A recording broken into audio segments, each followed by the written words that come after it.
20 మంది power looms ఉన్నటువంటి వ్యక్తులను చేతిలో పట్టుకొని 30,000 ఓటర్లను మైమరిచిపోయిన సందర్భాల్లో ఇక్కడ ఆంధ్రప్రదేశ్ చేనేత కార్మిక సంఘాల ఆధ్వర్యంలో అప్పట్లో ఎంఆర్ఓ కార్యాలయాల ముందు ఆందోళన కార్యక్రమాన్ని చేశాం. 1000 మంది వచ్చారు ఇక్కడ. అప్పట్లో సిపిఐ రాష్ట్ర కార్యదర్శి, తర్వాత నిమ్మల కిష్టప్ప గారు, మన జగదీష్ గారు, రామచంద్రయ్య గారు అందరూ వచ్చి దీనిపైన సదస్సులు కూడా పెట్టాం. అప్పట్లో ఏదైతే కలెక్టర్ గారు ఎన్ఫోర్స్మెంట్ కార్యాలయాన్ని ఇక్కడ పెట్టకుండా, దాడులు జరపకుండా 20 మందిని ప్రొటెక్ట్ చేసేటువంటి వ్యక్తి అప్పటి ఎమ్మెల్యే. ఆయన ఇప్పుడు మాజీ అయిపోయాడు. సత్యకుమార్కి ఎక్కడ ఓట్లు వచ్చాయి? రూరల్ ఏరియాలో ఏ మండలంలో రాలే.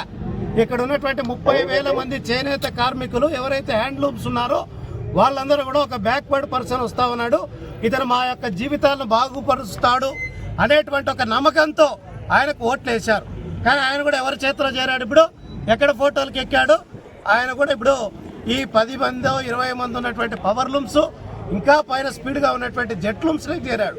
కాబట్టి సత్యకుమార్ గారికి కూడా ఈ సందర్భంగా తెలియజేస్తా ఉన్నాం, మీకు ఓట్లు వేసినటువంటి హ్యాండ్లూమ్స్ వాళ్ళు కావాలా, లేదంటే డబ్బులుండి చెక్కులు ముఖ్యమంత్రులకు, ప్రధానమంత్రులకు, అయోధ్య టెంపుల్కి ఇచ్చేటువంటి జెట్ లూమ్స్ వాళ్ళు కావాలో తేల్చుకోవాలని చెప్పి సందర్భంగా మంత్రి గారికి కూడా సవాల్ విసురుతా ఉన్నాం.